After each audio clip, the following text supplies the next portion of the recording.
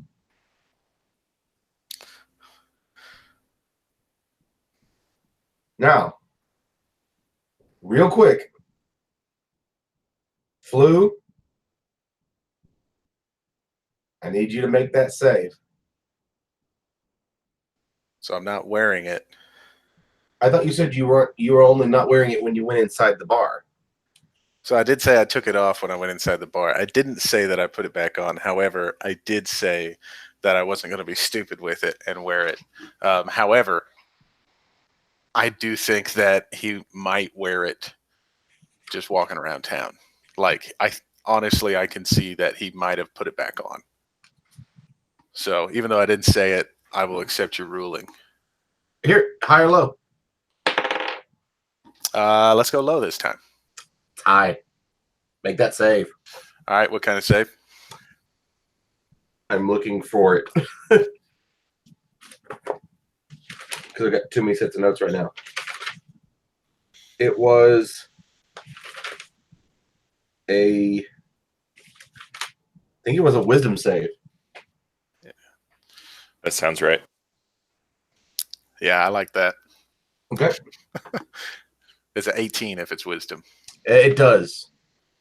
But now, like 20 feet away from y'all are 2 more people who are still going at it, trying to kill each other. And these people, they're not commoners. They look like one of them is fighting with a sword, and is with his other hand, he seems to have produced this green light that he keeps out in front of him. Whereas another one has pulled out 2 wicked-looking curved blades and is moving as if through a dance, fighting the other one. I think obviously the first thing that Flu does is take off the necklace and put it in his pocket and be like, Bad. Yeah, he like almost takes off to run at them, and like, wait, no. so what are we gonna do about these guys? We gotta Yep. do something right. Can't let them kill themselves. yeah, rip their necklaces off. That's my plan. Cool. Then we'll just stick an initiative. Din, you gonna do anything? Mage hand. I could mage hand, actually, now that I conveniently have my marionette. I don't know how well it will take off a necklace. More than like half a pound. Yeah. Yeah, I think I'll cast Mage Hand to try and pull the necklace off. I'm not sure how that interaction really works, but Oh well, Jim can roll it. maybe. So with your mage hand, I'll say sure. Let's try to do it, but you're going to have to use your sleight of hand versus their AC at disadvantage, since that's not usually how this how it works. So it's not my turn in initiative, but I would pitch possibly aiding him with my mage hand. Okay. So And then instead you of could, doing this in initiative, maybe. I mean, and if this all works out, we'll mage hand 5/5. Of course. I'm down. I'm As down with you that. do. So what we'll do is we'll hold for you to aid, and that can happen on your initiative, Flu. Quinn. That's good. I'm just gonna try and rip off like one of these guys' necklaces. Okay. Make an attack roll then. Okay. It's gonna be an 18. Dude, barely. You absolutely are able to grab onto it. Go ahead and make an athletics check to see if you can pull it away. Athletics.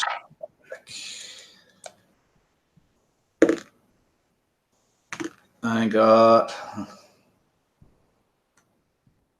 And You're still raging, right? yeah, got advantage. I will roll it with advantage. There we go. 14. Absolutely. You pull one off, and all. And which one did you pull it off of? Let's say the left one. Cool. So The one with the two swords, actually. the one with the wicked curved blades. Yeah. You absolutely pull it off, and all of a sudden he starts, instead of trying to literally cut the man to shreds, starts going into defensive mode in the middle of waking up, realizing that he's in that split second of him going, what? The guy is still trying to kill him and has to go on the defensive, and it's not necessarily doing so hot. Flu, cool. Din, you're able to do it now without advantage, so you're just a normal roll, thanks to Flu aiding you from the. So sleight of hand versus his AC.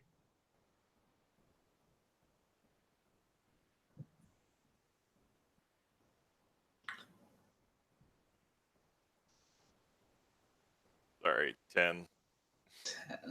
Yep, you were not able to get a hold of it. I can only poke his eye. And Kevin right now is like, what do I do? What do I do? What? Nobody's attacking you. You're not attacking. What do I do? Yeah. I mean, I could have just said. Sacrifice Kevin, just try to put him between them. Yes, actually, that's a great idea. Okay, so Kevin Kevin. Kevin goes and pushes himself into the way, knocking over the dude with the twin blades and standing over him, like bobbing and weaving his head again. Sure. And Din, you reached up there trying to get that done with Flu's help, and you weren't able to achieve it, but it's back to you.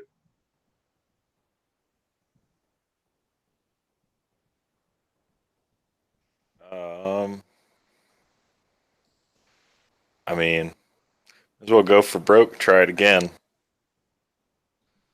I mean, I just imagine, especially with the speed that it's happening, that it's like he's trying to figure out how to get into it. So that is 14 that time. The 14, are you trying to... Sorry, I'm doing the sleight of hand again. Okay, you got disadvantage since you don't have Flu's help right now. Oh, I figured it would be back to advantage since the dude's in the way. No, the reason it's at disadvantage is because you're trying to use Mage Hand in a way that's not intended while it's on a target that's moving. Okay, so I re-rolled and with 2 dice and got a better. Do you want to just take the 14? Or do you want to take the re-roll with 2 dice and give me 16?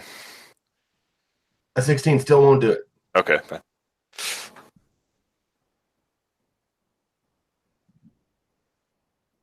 Quinn.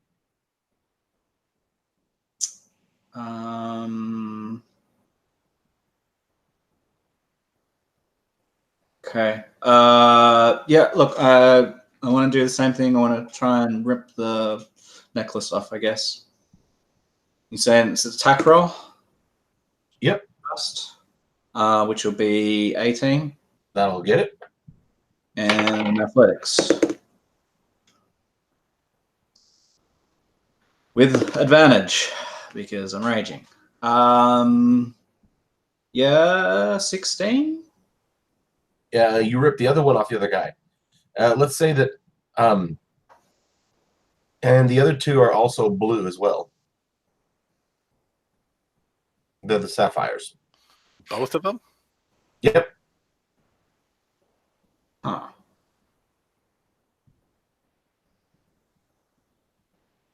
Okay.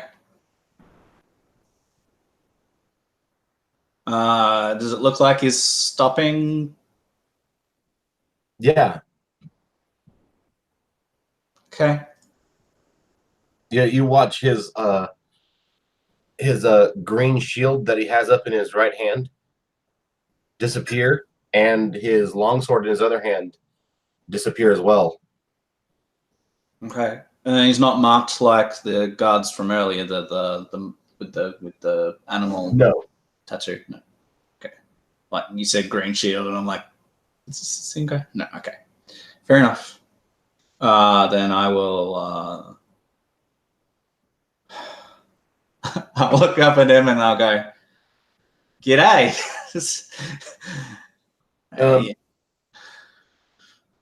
The spell sword looks down at you, and as he looks down, his hair falls down beside the sides of his head, and you can see his pointed ears come out from his hair.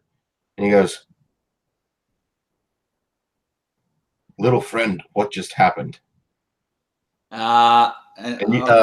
And the way you can tell that this elf is outright Valinar. yeah. He is dressed like exactly what you expect a Valinar to be like. Cool. I'll speak to him in Elvish. Cool. And I'll just go in Elvish, which will probably hurt his ears even more. I'll go, "G'day." Well, this he's holding up the amulet. When there's another one like this that guy was wearing, they kind of flare up and makes people attack each other.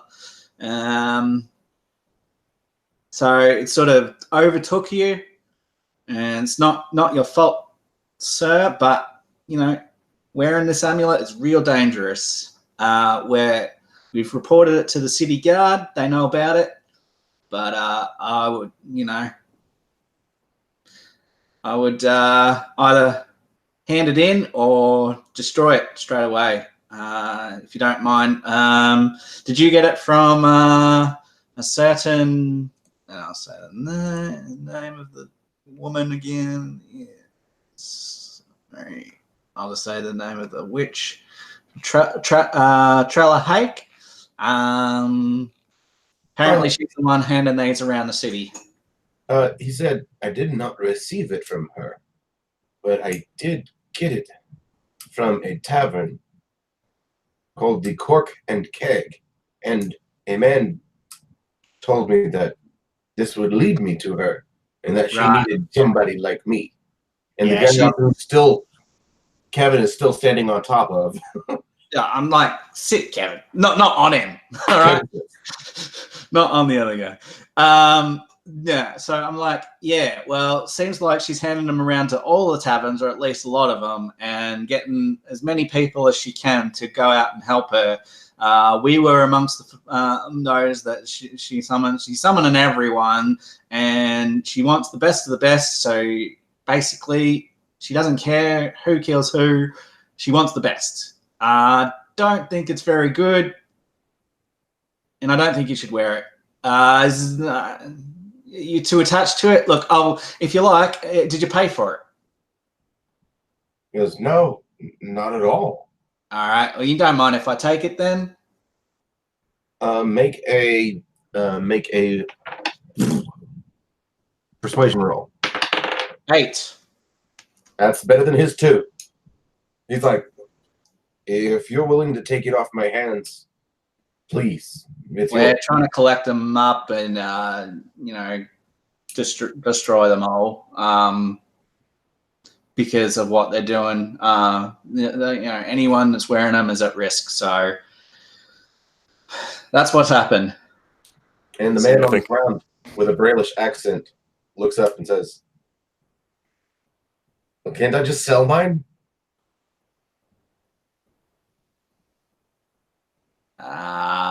You want to sell something that could harm someone else? I don't really care. I mean, it's the bloody sapphire.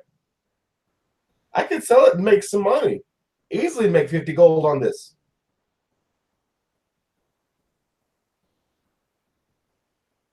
Says, So if you don't mind, I accept that. I'll just go make my money off of that. Because if I'm going to give up this job that was supposed to pay me, at least this way I don't go back empty-handed. yeah, Quinn looks at his friends. He's just going to try and palm it off. He doesn't care who gets hurt. What do you reckon we should do? I mean, we don't have that much room to talk. And then shoots a sharp look at Flu.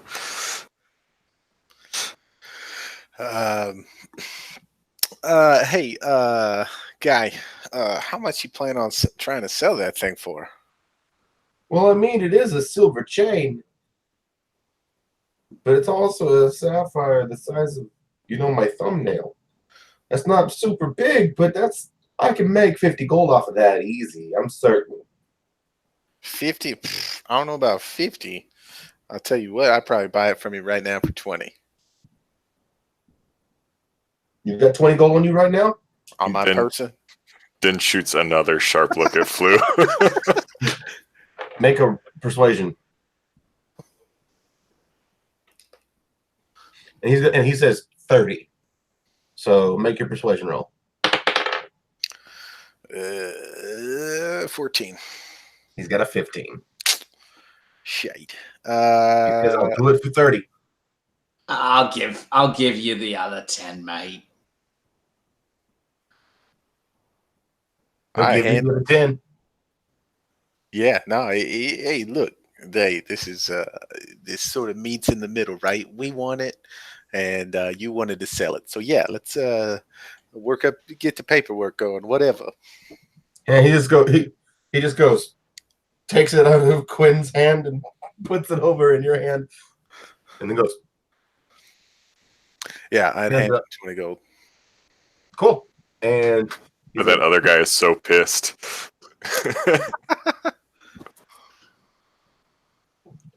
And the Braillish guy's like, pleasure doing business with you. Thank you for your time. And he goes walking off, just dropping gold coin by coin into his pouch. And the Valinor elf watches him go and he goes, if I would have known him before now, I probably would have killed him anyway. Maybe you should go get his gold. He's got at least 30. Well, I'm not going to kill a man in cold blood. But men like that have no honor.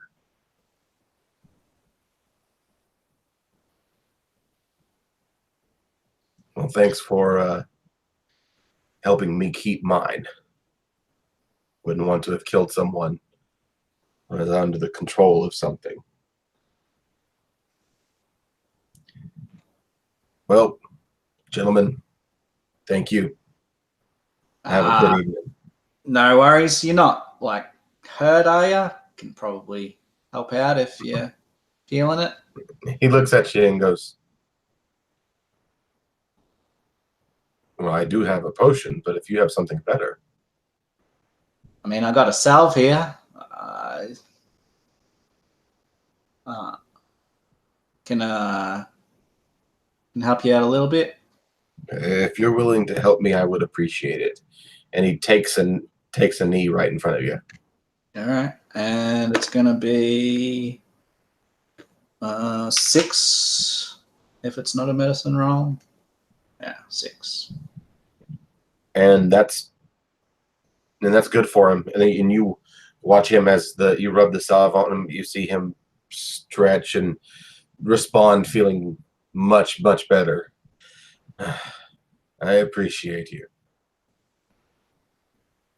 She's all good, mate. You have a good night.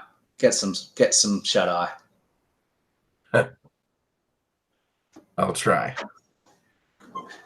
He stands up, nods at the three of you again, and begins straight backed walking off. All right. So what are we hoping to do now? Sleep. I think that's what he hopes as well. I believe we have a clown to rent. So what is our goal after renting the clown? Sleep for sure. After sleep. After sleep, we want to report in with our Yeah, I think we want to go back to the investigator and the bugbear sample. Yeah. At the very least, gauge by his reaction whether or not we should sneak into the denizens' base on our own, or if we should like try and enlist help, or how we should approach it. And 'Cause- let him know everything that's been 'cause going. He already did kind of talk about them, like, yeah, you don't mess with them. So, go gauge that again, but. Mm-hmm.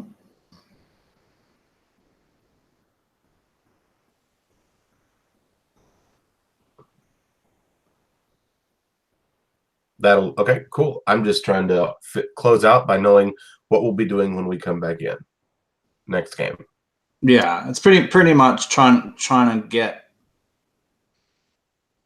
like by letting Sambul know everything that we've kind of tracked down, what I guess he thinks is best course of action next, and then whatever that is or whatever we decide based on his reaction to the information is kind of what we do without knowing how he's going to react.